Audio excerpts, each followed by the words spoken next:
Imputación subjetiva. En la teoría del delito se distinguen dos formas del tipo subjetivo: el dolo, conciencia más voluntad, y la culpa, violación a una norma objetiva de cuidado.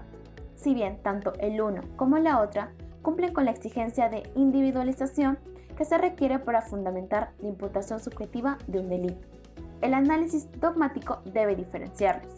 La necesidad de esta diferenciación no viene impuesta por simple claridad teórica, sino por una razón eminentemente práctica. La conducta dolosa tiene, por regla general, una pena mayor que la conducta culposa. El dolo. El dolo es conocimiento y voluntad de la realización de todos los elementos del tipo objetivo, y es el núcleo de los hechos punibles dolosos. Clases. Dolo directo o de primer grado. Actúa con dolo directo o de primer grado quien conoce y persigue la realización del delito. En esta clase de dolo, el conocimiento y voluntad se conjugan en su máxima expresión. Ejemplo, se presenta cuando el autor tiene conocimiento del hecho y la voluntad de producir el resultado. A. Dispara en la cabeza a B para darle muerte. Dolo de consecuencias necesarias o de segundo grado. Cuando el agente ejecuta un hecho ilícito, advierte que, además del resultado que busca generar, se van a producir otros resultados que están vinculados al principal de manera necesaria e inevitable. Ejemplo, el sujeto que para matar a un importante funcionario sabe que al colocar un explosivo en la carrocería del vehículo en el que la víctima suele desplazarse, también matará al chofer.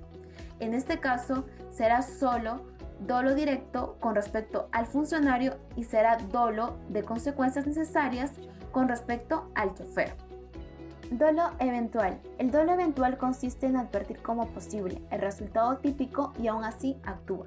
El autor juzga el riesgo de realización del tipo como relativamente elevado y acepta la posible realización del resultado, o por lo menos se resigna a ello.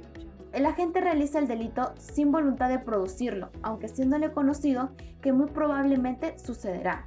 Ejemplo, A, que vive en el piso 18 de un edificio de una zona transitada, lanza por la ventana de su departamento un mueble de regularidades dimensiones, el cual cae sobre el transeúnte B que circulaba por la calle. Momento del dolo.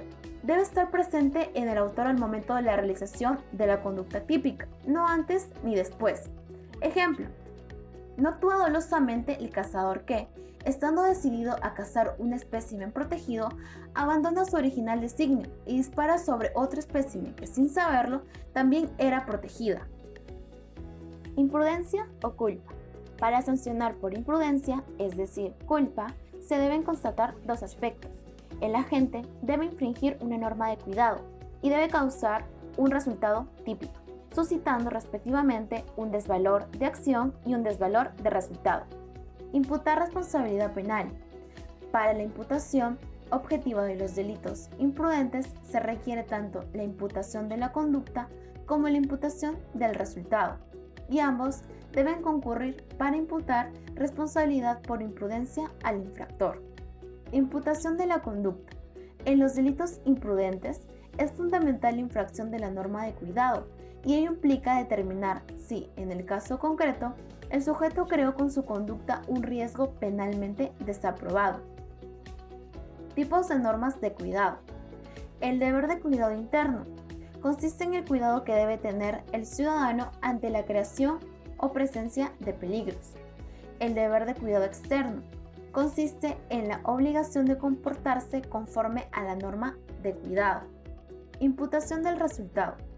Imputación objetiva de los delitos imprudentes o culposos. Se requiere que se produzca un resultado típico previsto en el Código Penal para imputar un delito imprudente.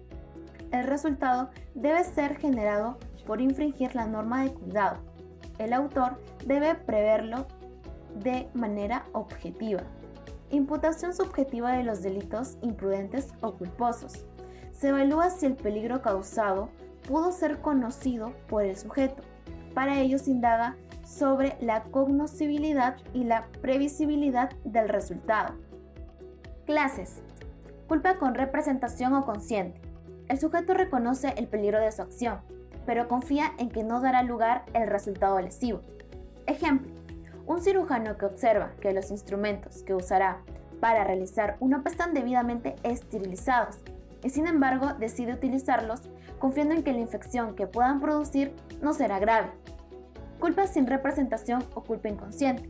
El sujeto no advierte el peligro de su acción, ni menos aún quiere el resultado lesivo, ya que ni siquiera prevé su posibilidad, aunque debía hacerlo. Ejemplo, un sujeto que al conducir su vehículo se distrae conversando con un pasajero y no se percata de que está manejando a velocidad excesiva, lo que origina un accidente con muertes. Diferencia entre dolo eventual y culpa con representación.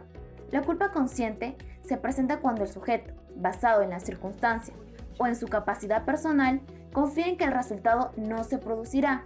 Si el sujeto considera posible la realización del resultado, se presentará el dolo eventual. Caso fortuito. Se presenta cuando la consecuencia ulterior del acto ha sido imprevisible para el sujeto. Se procederá entonces a aplicar la exclusión de la responsabilidad penal por ausencia de dolo o culpa. Ejemplo, el sujeto que lesionó levemente a un hemofílico sin conocer su condición y por ello le causa la muerte.